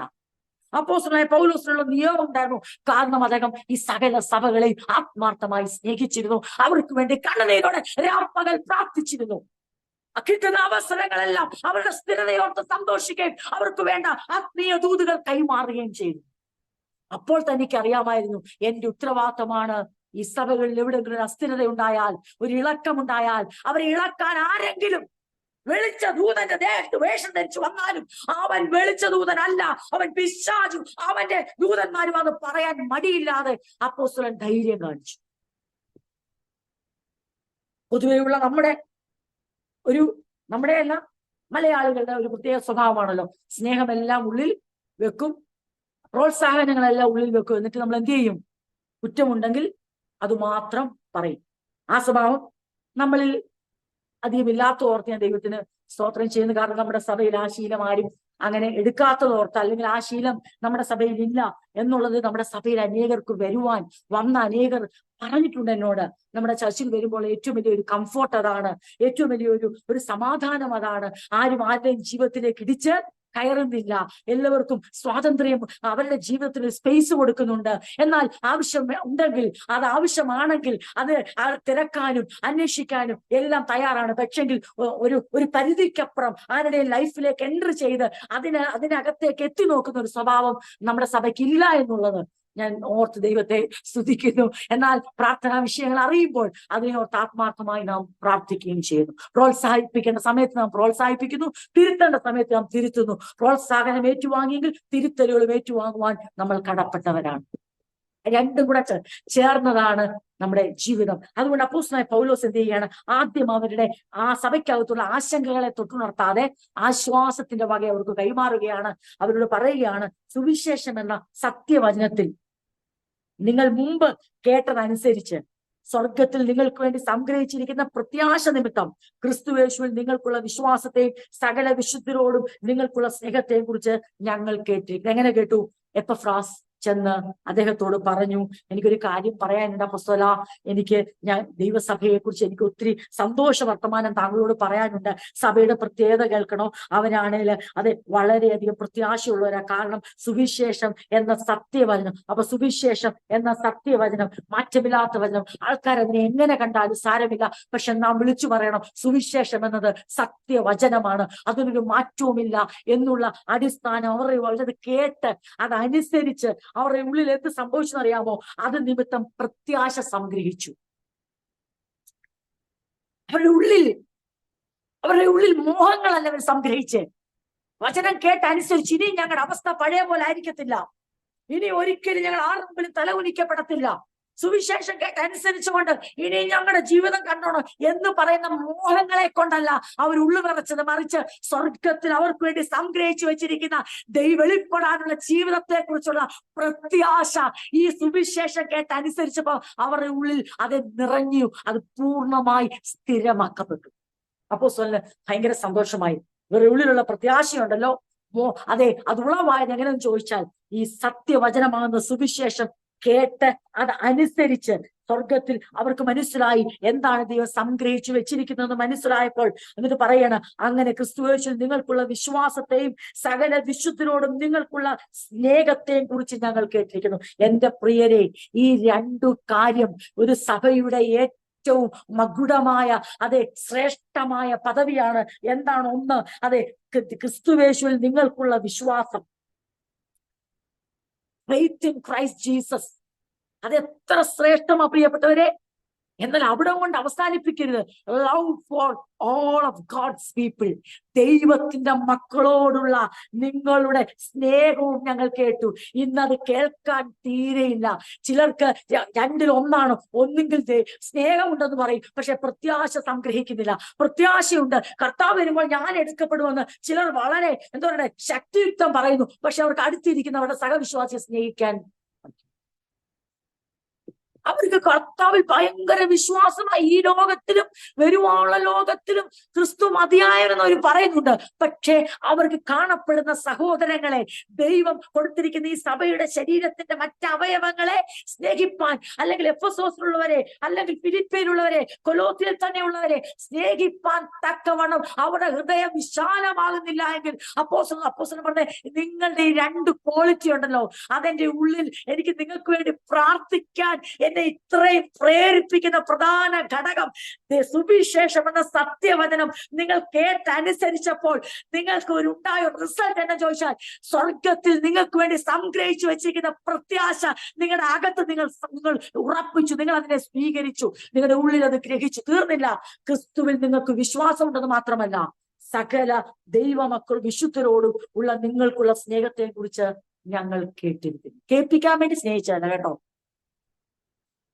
എപ്പഫ്രോസ് എന്ന് ഞങ്ങളെ കുറിച്ച് നല്ല വർത്തമാനം ഞങ്ങൾ നല്ല ആണെന്ന് അറിയിക്കണം. അപ്പോസ്തലൻ പൗലോസിനെ ഞങ്ങൾ കണ്ടിട്ടില്ലെങ്കിലും അദ്ദേഹത്തോട് പറയണം, ഞങ്ങൾ ഒത്തിരി നല്ലതാ, എപ്പഫ്രോസുകാരെക്കാൾ നല്ലതാ, ഫിലിപ്പിക്കാരെ നല്ലതാ, എപ്പോഴും അങ്ങനെ കേൾപ്പിക്കാനും പറയിക്കാനും വേണ്ടി ചെയ്തതല്ല. ആരെയും കേൾപ്പിക്കാനും പറയിപ്പിക്കാനും വേണ്ടി അല്ല നാം ക്രിസ്തുവിൽ വിശ്വസിക്കുന്നതും നാം ദൈവമക്കളെ സ്നേഹിക്കുന്നതും. അത് നമ്മുടെ വീണ്ടെടുക്കപ്പെട്ട ദൈവമക്കളുടെ ക്വാളിറ്റിയാണ്, അവരിൽ നിന്ന് പുറപ്പെടേണ്ട ഫലമാണ്. അത് ദൈവം ആഗ്രഹിക്കുന്നു. അപ്പോസ്തലൻ പൗലോസ് പറയുകയാണ്, ഈ പ്രത്യാശ നിങ്ങളുടെ ഉള്ളിൽ ഉണ്ട്, അതുപോലെ തന്നെ നിങ്ങളുടെ ക്രിസ്തുയേശുവിൽ നിങ്ങളുടെ വിശ്വാസത്തെയും സകല വിശുദ്ധന്മാരോടും നിങ്ങൾക്കുള്ള സ്നേഹത്തെ കുറിച്ച് ഞങ്ങൾ കേട്ടിട്ട് നിങ്ങൾക്ക് വേണ്ടി പ്രാർത്ഥിക്കുന്നു. അപ്പോസ്തലൻ വേറെ പലതും കേട്ടു, ആ സഭയ്ക്കകത്തുള്ള ദുസ്വാധീനം കേട്ടു, അത് താൻ പറയാൻ പോകുന്നതേ ഉള്ളൂ.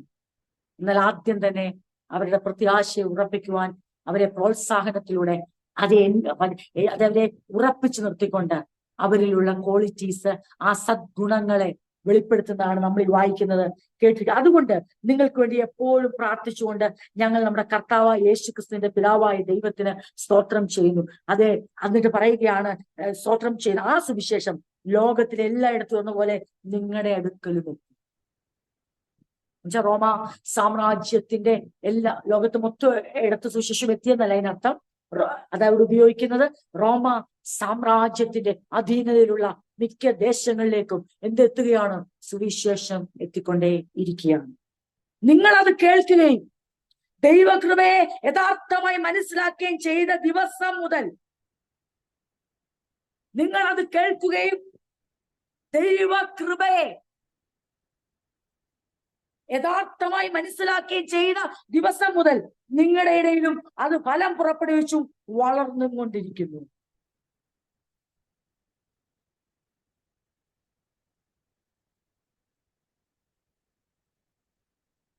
ഫലം പുറപ്പെടുവിച്ചും വളർന്നും കൊണ്ടിരിക്കുന്നു. ദൈവകൃപ. നിങ്ങൾ ദൈവകൃപ യഥാർത്ഥമായി കേട്ടറിഞ്ഞ നാൾ മുതൽ നിങ്ങളുടെ ഇടയിൽ എന്ന പോലെ സർവ്വലോകത്തിലും ഫലം കായ്ച്ചും വർദ്ധിച്ചും വരുന്നു. ഇങ്ങനെ നിങ്ങൾ ഞങ്ങളുടെ പ്രിയ സഹഭൃത്യനായ എപ്പഫ്രോസിനോട് പഠിച്ചിട്ടുണ്ടല്ലോ. സുവിശേഷം കേട്ട് അതനുസരിച്ചവർ, അവരെ കുറിച്ച് പറയുകയാണ്, നിങ്ങൾ യഥാർത്ഥമായി ദൈവകൃപയെ അനുഭവിച്ചറിഞ്ഞവരാ. ദൈവകൃപയാ എന്തെന്ന് നിങ്ങൾക്ക് യഥാർത്ഥമായി നിങ്ങൾ മനസ്സിലാക്കിയിട്ടുണ്ട്. ആ ദൈവകൃപ, ദൈവം തന്റെ പുത്രനെ യാഗമാക്കി തീർത്തുകൊണ്ട്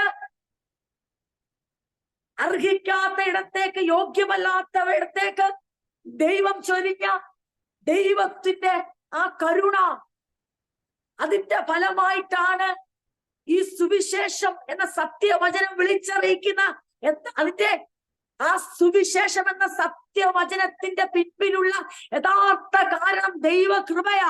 ദൈവത്തിന് മനുഷ്യനോട് തോന്നിയ പ്രീതിയാണ് തന്റെ പുത്രനെ ഭൂമിയിലേക്ക് അയച്ചത്. നാം കഴിഞ്ഞ ദിവസങ്ങളിലൊക്കെ കേൾക്കുന്ന പോലെ വീണുപോയ ദൂതന്മാർക്ക് വീണ്ടെടുപ്പിന്റെ പദ്ധതി ഒരുക്കിയില്ല. എന്നാൽ വീണുപോയ മനുഷ്യന് തന്റെ പുത്രനിലൂടെ വീണ്ടെടുപ്പിന്റെ പദ്ധതി ഒരുക്കി. അതിന് പറയുന്ന പേരാണ് ദൈവകൃപ. വീണുപോയ ദൂതന് ഒരിക്കലും ഈ കൃപ അനുഭവിക്കാൻ കഴിഞ്ഞില്ല.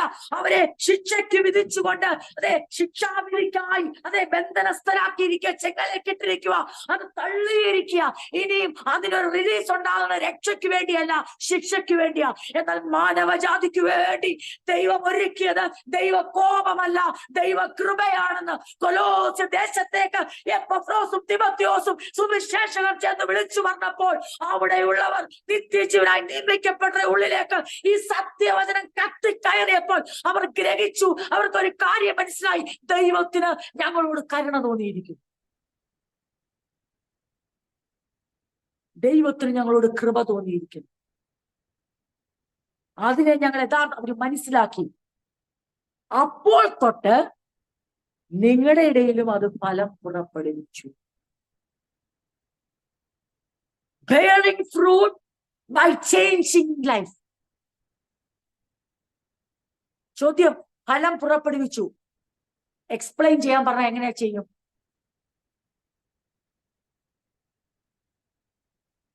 സുവിശേഷം ഞങ്ങളുടെ ഇടയിൽ ഫലം പുറപ്പെടുവിച്ചു. Can you explain it? അതിനെ ഒന്ന് വിശദീകരിക്കാമോ? അതിന്റെ ഏറ്റവും വലിയ തെളിവാണ് ജീവിതത്തിന് വരുന്ന മാറ്റം. ഒരു മനുഷ്യൻ സുവിശേഷം എന്ന സത്യവചനം യഥാർത്ഥമായി ഗ്രഹിച്ചു കഴിഞ്ഞാൽ അവൻ മനസ്സിലാക്കുന്ന എന്നാന്നറിയാമോ? അവൻ സ്വാർത്ഥനാകത്തില്ല. അവന് മനസ്സിലാകും, എന്റെ കടങ്ങളെ നീക്കുന്ന, എന്റെ പാപങ്ങളെ നീക്കുന്ന ദൈവ കരുണയുടെ പ്രതിഫലനമാണിത്. ദൈവ കൃപയാണ് എന്നിലേക്ക് വന്നിരിക്കുന്നെങ്കിൽ, ഇത്രയും എന്നോട് ക്ഷമിച്ചെങ്കിൽ, ഇത്രയധികം എന്നോട് പുറത്തെങ്കിൽ, എന്നെ തന്നെ അവന്റെ രക്തം കൊണ്ട് ശുദ്ധീകരിച്ചെങ്കിൽ ഞാനും ക്ഷമിക്കേണ്ടവനാണ്, ക്ഷമിക്കേണ്ടവളാണ്, വിട്ടുകൊടുക്കേണ്ടതാണ്. തീർന്നില്ല, എനിക്ക് ദൈവം ക്ഷമിച്ച എല്ലാവരെയും, ദൈവം ജനിപ്പിച്ച എല്ലാവരെയും ഞാൻ സ്നേഹിക്കേണ്ടതാണ്. ക്രിസ്തുവിൽ ഞാൻ വിശ്വസിക്കണം. തീർന്നില്ല, എന്തിനു വേണ്ടി വിശ്വസിക്കണം? സ്വർഗത്തിൽ എനിക്ക് വേണ്ടി ഒരുക്കിയിരിക്കുന്ന ദൈവരാജ്യത്തിന്റെ ദൈവിക അനുഗ്രഹങ്ങളുടെ നിത്യജീവന്റെ വെളിപ്പെടലിന്റെ ജീവിതത്തിന് വേണ്ടി ഒരുക്കിയിരിക്കുന്ന സ്വർഗീയ അനുഗ്രഹങ്ങളെ കുറിച്ചുള്ള പ്രത്യാശ എന്റെ ഉള്ളിൽ സംഗ്രഹിക്കണം. എന്റെ മനസ്സിൽ മൊത്തവും നേടുവാനുള്ള മോഹം, അതെ,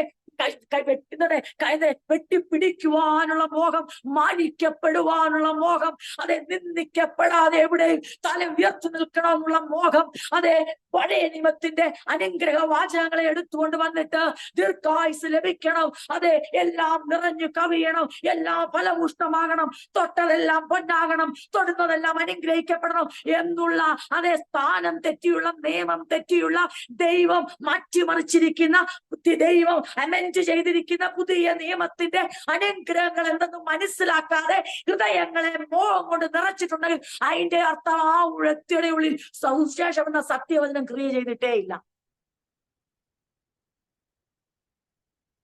ആ വ്യക്തി ഇപ്പോഴും ഓൾഡ് ടെസ്റ്റ്മെന്റിലാണ് ജീവിക്കുന്നത്. ഇപ്പോഴും ന്യായപ്രമാണത്തില, മോശയുടെ ന്യായപ്രമാണത്തിൽ നിൽക്കുക. യേശുവിന്റെ പ്രമാണത്തിലേക്ക് വന്ന ഒരാളുടെ ഹൃദയത്തിൽ ആദ്യം നിറയുന്ന എന്നറിയോ? സ്വർഗത്തിൽ ഞങ്ങൾക്ക് വേണ്ടി സംഗ്രഹിച്ചിരിക്കുന്ന കാര്യങ്ങളെ കുറിച്ചുള്ള പ്രത്യാശ, ഹോപ്പ്. എന്താ ഹോപ്പ് എന്ന് പറഞ്ഞാൽ? അഷ്വേർഡ് ആയ, കോൺഫിഡന്റ് ആയി.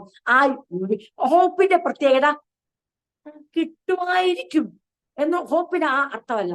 ഹോപ്പ് എന്ന വാക്കിന്റെ അർത്ഥം ഐ വിൽ റിസീവ് ഇറ്റ്, എനിക്കത് ലഭിക്കും, ഞാനത് പ്രാപിക്കും, ദൈവം ഒരുക്കിയിരിക്കുന്നത് എനിക്ക് അവകാശമായി ലഭിക്കുമെന്നുള്ള നമ്മുടെ ഉറപ്പുള്ള ആ നിശ്ചയമുള്ള നമ്മുടെ ആശയ്ക്കാണ് പറയുന്നത് പ്രത്യാശ. അല്ലാതെ കിട്ടിയേക്കാം, ചിലപ്പം കിട്ടും, പിന്നെ പറയാൻ പറ്റത്തില്ല. അതെന്തിനെ കുറിച്ച് പറയണമെന്നറിയാവോ? ഈ ഭൂമിയുള്ള കാര്യത്തെ കുറിച്ച് പറയണം. മക്കളെ തരാൻ ദൈവശക്തനാ. തന്നില്ലെങ്കിൽ ആർക്കും അവനെ ചോദ്യം ചെയ്യാൻ കഴിയത്തില്ല. അത് അവന്റെ ഇഷ്ടമാണ്. അവൻ പരമാതിര അഗ്നിച്ചൂളയിലേക്ക് എറിയപ്പെട്ട ബാലന്മാർ പറഞ്ഞു, ദൈവം ഞങ്ങളെ വിടുവിക്കും, വിടുവിച്ചില്ലെങ്കിൽ ഞങ്ങൾ അവനെ സേവിക്കും. ദാനിയേൽ സിംഹക്കുഴി പോവോ അറിയില്ല, തിരിച്ചു വരുമോന്ന് അറിയത്തില്ല. തിരിച്ചു വന്നാലും ഇല്ലേ ഞങ്ങൾ ഈ ദൈവത്തെ നമ്മൾ എന്തിനെ കുറിച്ചാ പറയണ്ടേ? I will. ഹോപ്പ് എന്ന് പറയുന്നത് നോ ഡൗട്ട്, ഒരു സംശയം കൂടാതെ നമുക്ക് ലഭിക്കാൻ പോകുന്ന കാര്യങ്ങളെ കുറിച്ചുള്ള ആശ ഉള്ളിൽ നിറയ്ക്കുന്നതിനാണ് പ്രത്യാശ അല്ലെങ്കിൽ ഹോപ്പ് എന്ന് പറയുന്നത്. അത് തരുമായിരിക്കും, ചിലപ്പോൾ തരത്തിൽ പറയാൻ പറ്റത്തില്ല. അയ്യോ അങ്ങനല്ല, അതേ അതിനെ കുറിച്ച് പറയണം. കർത്താവ് പരമാധികാരിയാ, ഞങ്ങൾ ആത്മാർത്ഥമായി പ്രാർത്ഥിക്കുന്നുണ്ട്, ഞങ്ങൾക്ക് വേണ്ടി ചെയ്യാൻ ദൈവശക്തനാ, ദൈവം ചെയ്യട്ടെ. ഞങ്ങൾക്ക് ദൈവത്തെ കുറിച്ചുള്ള അവന്റെ പരമാധികാരത്തിലോ സർവശക്തിയിലോ ഞങ്ങൾക്ക് ഒരു സംശയമില്ല. അവൻ ചെയ്യാൻ ശക്തനാ, തരാൻ ശക്തനാ, വിടിയിപ്പാൻ ശക്തനാ, ഏത് സമയം ഒറ്റ രാത്രി കൊണ്ട് അവസ്ഥയ്ക്ക് മാറ്റം വരുത്താൻ ശക്തനാ. പക്ഷേ ഹോപ്പ് എന്ന് പറയുന്നത് ദൈവം നമുക്ക് വേണ്ടി സ്വർഗത്തിൽ സംഗ്രഹിച്ചിരിക്കുന്ന കാര്യങ്ങൾ കോസ്റ്റ് എന്തെല്ലാം മാറി മറിഞ്ഞാലും കീഴ്മേൽ മറിഞ്ഞാലും എല്ലാം ആടി ഉലഞ്ഞാലും നാം വിളിച്ചു പറയും ആ ആശ എന്ന് പറയുന്നത് ഉറപ്പുള്ള ആശയ, അത് പ്രത്യാശ, അതിനൊരു മാറ്റവുമില്ല. അത് പ്രാപിക്കുക എന്നുള്ളത് നമ്മുടെ സംശയമേ. അതാണ് സ്വർഗത്തിൽ സംഗ്രഹിച്ചിരിക്കുന്ന പ്രത്യാശ. ഭൂമിയിൽ ഒത്തിരി കാര്യങ്ങൾ ദൈവം നമുക്ക് തന്നിട്ട് ഇനിയും തരും. ദൈവം നമ്മളെ വ്യത്യസ്ത വഴികളിലൂടെ നടത്തും. ദൈവം നമ്മളെ ചില വിഷയങ്ങൾ മൗനമായി നടത്തും, ചില വിഷയങ്ങൾ വാചാലമായി നടത്തും, ചില വിഷയങ്ങൾ ചോദിക്കുന്നതിന് മുമ്പേ തരും, ചില വിഷയങ്ങൾ വർഷങ്ങൾ പ്രാർത്ഥിച്ചു തരും. അതൊക്കെ ദൈവത്തിന്റെ കയ്യിലിരിക്കുന്ന കാര്യമാണ്. അവിടെ നാം വിളിച്ചു പറയേണ്ടത് ആ വിഷയത്തിലുള്ള ഉറപ്പല്ല, ദൈവത്തിലുള്ള ഉറപ്പ് പറയണം. എന്റെ ദൈവത്തിന് അത് കഴിയും. അപ്പൊ അടുത്തൊരു ചോദ്യം, ദൈവം അങ്ങനെ ചെയ്തില്ലെങ്കിൽ എന്റെ കർത്താവുമായുള്ള ബന്ധത്തെ അതിന് വേർപിരിക്കാനേ. അവിടെ നമ്മൾ പറയുന്ന ഉറപ്പ് നമ്മുടെ ആവശ്യം കിട്ടുമെന്നുള്ള ആ സബ്ജക്റ്റിലല്ല നമ്മൾ പിടിച്ചു നോക്കുന്നത്, പിന്നെയോ അത് ചെയ്തു തരാൻ കഴിവുള്ള ദൈവത്തിലാണ് നമ്മൾ ആശ്രയിക്കുന്നത്. പരമാധികാരി ദൈവമാ. Let him do whatever he wants. It will be better for me. It will be best for me. അവൻ എന്ത് ചെയ്യുന്നു അതെന്റെ നന്മയ്ക്കാന്ന് എനിക്ക് ഉറപ്പുണ്ട്. എന്നാൽ സ്വർഗത്തിൽ സംഗ്രഹിച്ചിരിക്കുന്ന പ്രത്യാശയുടെ കാര്യത്തിൽ ഉറപ്പില്ലാത്തവരായി തീർന്നാൽ അതിന്റെ അർത്ഥം സുവിശേഷം എന്ന സത്യവചനം നാം സംഗ്രഹിച്ചിട്ടുമില്ല, ദൈവകൃപ യഥാർത്ഥമായി അനുഭവിച്ചിട്ടുമില്ല. പ്രിയരെ, നമുക്ക് ഓരോന്നിനെയും പ്രയോറിറ്റൈസ് ചെയ്യാം. നമുക്ക് ഓരോന്നിനെയും അതിന്റെ ഒന്നാം സ്ഥാനം കൊടുക്കാം, രണ്ടാം സ്ഥാനം കൊടുക്കേണ്ടതിന് രണ്ടാം സ്ഥാനം കൊടുക്കാം. നമുക്ക് ഉറപ്പിച്ചും തറപ്പിച്ചും പറയാം, സുവിശേഷം എന്ന സത്യവചനം കേട്ടനുസരിച്ച നാൾ മുതൽ എന്റെ ഉള്ളിൽ നിറഞ്ഞിരിക്കുന്നത് ഈ ഭൂമിയിലെ ആവശ്യങ്ങളെ കുറിച്ചുള്ള അതേ തിടുക്കമല്ല, അത് ദൈവം തരുമെന്ന് രാവിലെ ഉച്ചയ്ക്ക് വൈകിട്ടുമല്ല, തരും മക്കളെ തരും, വീട് തരും, കാട് തരും എന്ന് പറഞ്ഞ് നടക്കുന്ന മോഹങ്ങൾ കൊണ്ടല്ല ഞാൻ എന്റെ ഹൃദയം നിറച്ചിരിക്കുന്ന, മറിച്ച് സ്വർഗത്തിൽ സംഗ്രഹിച്ചിരിക്കുന്ന എനിക്ക് വേണ്ടി വെളിപ്പെടാനുള്ള എന്റെ ഉള്ളിൽ പറഞ്ഞിരിക്കുന്ന നിത്യജീവന്റെ വെളിപ്പെടൽ, നിത്യജീവനത്തെ കുറിച്ചുള്ള പൂർണ്ണ പ്രത്യാശ എന്റെ ഉള്ളത്തിൽ നിറഞ്ഞ് കവിയുവാണ്. അത് രാവിലെ ഉച്ചയ്ക്ക് വൈകിട്ടുമല്ല, എപ്പോഴും ഞാൻ പറഞ്ഞു, നിങ്ങൾക്ക് അരോചകമാണെങ്കിലും ഇല്ലെങ്കിലും നിങ്ങൾക്ക് എന്റെ ഉള്ളിൽ ഞാൻ പറഞ്ഞുകൊണ്ട് നടക്കും. അതിനൊരു മാറ്റവുമില്ല. കാരണം ഞാൻ അനുഭവിക്കുന്ന എന്നറിയാമോ? ദൈവകൃപയാണ്. What is the grace of God? എന്താണ് ആ ദൈവകൃപ? ഒരു യോഗ്യതയുമില്ലാത്തത് ഇരുട്ടിന്റെ അധികാരത്തിൽ കിടക്കുന്ന എന്നെ അവിടെ നിന്ന് വിടുവിച്ച് സ്വപുത്രന്റെ രാജ്യത്തിലേക്ക് കൊണ്ടുവന്ന പാപമോചനം എന്ന വീണ്ടെടുപ്പ് എന്ന ദൈവകൃപ ഞാൻ അനുഭവിക്കുമോ? ഞാൻ പിന്നെ സ്വർഗത്തിൽ സംഗ്രഹിക്കുന്ന പ്രത്യാശയെ കുറിച്ച് ചിന്തിച്ചില്ലെങ്കിൽ എന്റെ വീണ്ടെടുപ്പ് കൊണ്ട് എന്ത് പ്രയോജനം? എന്റെ പ്രിയരെ, ഞാൻ എന്റെ വാക്കുകളെ വേഗത്തിൽ നിർത്താം. അപ്പോസ്തലൻ പറയുക, I'm so happy about you and I'm so eager to pray for you. നിങ്ങളെ കുറിച്ച് എനിക്ക് ഭയങ്കര സന്തോഷവും നിങ്ങൾക്ക് വേണ്ടി പ്രാർത്ഥിക്കാൻ തന്നെ എനിക്ക് ഭയങ്കര സന്തോഷമാണ്. നമ്മളൊന്ന് ചിന്തിച്ചേ എന്റെ പ്രിയരെ, നമ്മുടെ സഭയെ കുറിച്ച് നമ്മളൊന്ന് ചിന്തിച്ചേ. നമുക്ക് ഏറ്റവും കൂടുതൽ പ്രാർത്ഥിക്കാൻ സന്തോഷമുള്ള ആരെ ഓർക്കുമ്പോഴാ? നമ്മളിവിടെ വ്യക്തിപരമായ ബന്ധത്തിലാണോ അത് ചെയ്യുന്നേ? പേരും പെരുമയിലുമാണോ നമ്മളത് ചെയ്യുന്നത്? പ്രാർത്ഥിക്കുന്നത് നമ്മൾ കൂലി മേടിച്ചോണ്ടാണോ പ്രാർത്ഥിക്കുന്നത്? നമ്മൾ ഏറ്റവും കൂടുതൽ കരയുന്ന ആർക്ക് വേണ്ടിയാന്ന് ഞാൻ പറയട്ടെ? നമ്മൾ ഏറ്റവും കൂടുതൽ നെഞ്ചുകൊള്ളുന്ന ആർക്ക് വേണ്ടി ഞാൻ പറയട്ടെ? ആരാണോ ഈ ദൈവകൃപയെ അനുഭവിച്ചിട്ട് അകത്ത് പ്രത്യാശയിൽ ജീവിക്കുന്നത്, അവരുടെ ഭൗതിക വിഷയങ്ങൾക്ക് വേണ്ടി അവരുടെ രോഗം വരുമ്പോഴും അവർ തകരുമ്പോഴും നമ്മൾ കൂടെ തകരും. കാരണം നമുക്കറിയാം അവരുടെ ഉള്ളിൽ മോഹങ്ങളല്ല നിറഞ്ഞിരിക്കുന്നത്, അവരുടെ ഉള്ളിൽ ദൈവകൃപ അനുഭവിക്കുന്ന സ്വർഗത്തിൽ സംഗ്രഹിക്കുന്ന പ്രത്യാശ നിറഞ്ഞിരിക്കുന്നവരുടെ ജീവിതത്തിൽ ഒരു ചെറിയ പരിക്കേൽക്കുമ്പോൾ നമുക്ക് നോക്കും. എന്റെ പ്രിയരെ, പരസ്പരം ഹൃദയത്തിൽ പ്രിയരാകുവാൻ നമുക്ക് ഷോർട്ട് കട്ട് ഒന്നുമില്ല. ക്രിസ്തുവിന്റെ ഹൃദയത്തിലും അപ്പോസ്തലന്മാരുടെ ഹൃദയത്തിലും നമ്മുടെയൊക്കെ ഹൃദയത്തിലും കയറി പറ്റാൻ വേറെ ഒരു മാർഗവും ഇല്ല പ്രിയപ്പെട്ടവരെ. പണം കൊണ്ടും കഴിയത്തില്ല, ദശാംശം കൊണ്ടും കഴിയത്തില്ല, പദവി കൊണ്ടും കഴിയത്തില്ല, വാക്ചാതുര്യം കൊണ്ടും കഴിയത്തില്ല, ഐ ലവ് യു അങ്ങോട്ടും ഇങ്ങോട്ടും പറഞ്ഞുകൊണ്ട് ഒന്നും നടക്കത്തിന്റെ പ്രിയരെ. അതിനൊറ്റ മാർഗമേ ഉള്ളൂ. സ്വർഗത്തിൽ സംഗ്രഹിച്ചിരിക്കുന്ന പ്രത്യാശ എന്റെ ഉള്ളിൽ നിറഞ്ഞിരിക്കുന്നത് എന്റെ അടുത്ത അവയവത്തിന് മനസ്സിലാവുമ്പോൾ ആ അവയവം അങ്ങനെ നിറഞ്ഞിരിക്കുന്നതാണെങ്കിൽ അവരുടെ ഉള്ളിൽ പൊള്ളും. എന്റെ പൊള്ളലുകൾ അവർക്കും പൊള്ളും. കാരണം അവർക്കറിയാം, എനിക്കറിയാം, എന്റെ ഈ പ്രിയ സഹോദരിക്ക്, എന്റെ ഈ പ്രിയ സഹോദരന്, ഈ പ്രിയപ്പെട്ടവരുടെ ഉള്ളിൽ കർത്താവിനെ കുറിച്ചുള്ള, അവൻ ഒരുക്കിയിരിക്കുന്ന രാജ്യത്തെ കുറിച്ചുള്ള പ്രത്യാശയിലാണ് ജീവിക്കുന്നത്. അതുകൊണ്ട് അവരുടെ വിഷയങ്ങളെ ഗൗരവമായി കണ്ടേ പറ്റത്തുള്ളൂ. എന്റെ വാക്കുകളെ ഇവിടെ അവസാനിപ്പിക്കേണ്ട പ്രിയരെ, ഞാൻ എന്റെ വാക്കുകളെ ഇവിടെ നിർത്താം.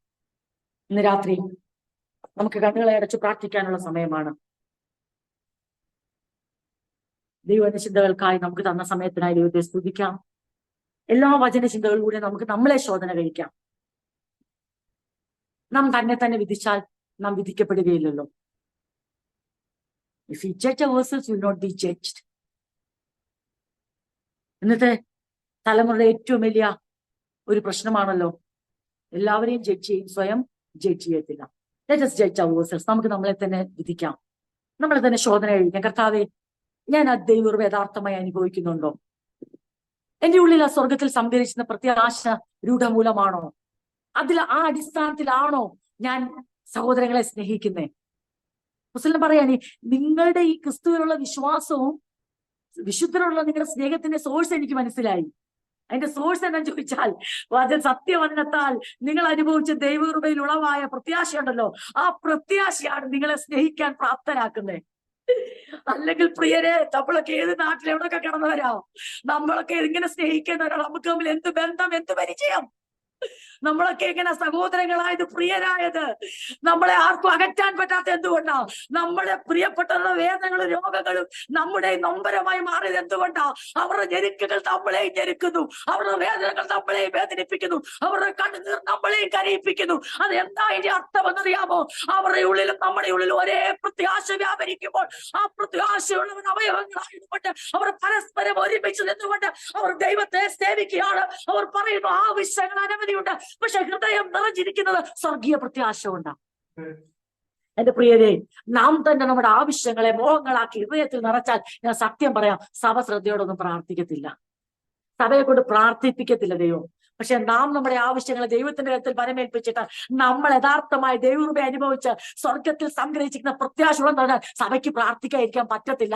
സഭയ്ക്ക് പ്രാർത്ഥിക്കാതിരിക്കാൻ പറ്റത്തില്ല. സഭ പ്രാർത്ഥിച്ചേ പറ്റൂ. കാരണം സഭ പ്രാർത്ഥിച്ചില്ലെങ്കിൽ പിന്നെ ആരാണ് അവർക്ക് വേണ്ടി പ്രാർത്ഥിക്കുന്നത്? എന്റെ പ്രിയരെ, നമുക്ക് കർത്താവിനെ പ്രസാദിപ്പിക്കണ്ടേ? നമുക്ക് എന്റെ വഴിയിലൂടെ നടക്കണ്ടേ? നമുക്ക് യഥാർത്ഥ ദൈവകൃപ അനുഭവിച്ച് ജീവിക്കണ്ടേ? നമുക്ക് അതിനുവേണ്ടി നമ്മളെ തന്നെ ദൈവങ്ങൾ സമർപ്പിക്കാം. നമുക്ക് ആരെയും കൊച്ചാക്കാൻ ഒരു മിനിസ്ട്രിയും വേണ്ട. രണ്ട് കാര്യം ഞാൻ പറയാം. മറ്റൊരാളെ ചെറുതാക്കാനുള്ള മിനിസ്ട്രിയും നമുക്കില്ല, നമ്മളെ വലുതാക്കാനുള്ള മിനിസ്ട്രി ഇല്ല. സ്വയം മഹാനാകാനുള്ള ഒരു ശുശ്രൂഷ ദൈവം ആർക്കും പരമേൽപ്പിച്ചിട്ടില്ല. മറ്റൊരാളെ താഴ്ത്തുവാനുള്ള ഒരു ശുശ്രൂഷ. ശുശ്രൂഷയ്ക്ക് ഒറ്റ ഉദ്ദേശമേ ഉള്ളൂ, തന്നെത്താൻ താഴ്ത്തിക്കൊണ്ട് മറ്റുള്ള രക്ഷയ്ക്കായി ദൈവമഹത്വത്തിനായി പ്രയോജനപ്പെടുക. ഞാൻ ഒന്നുകൂടെ പറയാം, തന്നെത്താൻ താഴ്ത്തിക്കൊണ്ട് മറ്റൊരുവന്റെ രക്ഷയ്ക്കായി ദൈവ മഹത്വത്തിനായി പ്രയോജനപ്പെടുക. തന്നെത്താൻ താഴ്ത്തിക്കൊണ്ട് മറ്റൊരുവന്റെ രക്ഷയ്ക്കായി, ഗുണത്തിനായി അങ്ങനെ ഗുണം വരുമ്പോൾ ദൈവം അവിടെ മഹത്വപ്പെടും. ദൈവത്തിന്റെ മഹത്വത്തിനായി പ്രയോജനപ്പെടും. ഇതാണ് എല്ലാ മിനിസ്റ്ററുടെയും ആത്യന്തിക ലക്ഷ്യം. നമുക്ക് നമ്മളെ താഴ്ത്താം, ദൈവവചനങ്ങളെ ഹൃദയത്തിൽ ധ്യാനിക്കാം. പരിശുദ്ധാത്മ നിയന്ത്രണത്തിൽ, നിറവിൽ, ആത്മാവിനെ അനുസരിച്ചുകൊണ്ട് നമുക്ക് ജീവിക്കാം. പ്രത്യാശയിൽ മുന്നേറാം. വചനങ്ങളാൽ ദൈവം നമ്മെ അനുഗ്രഹിക്കുമാറാണ്.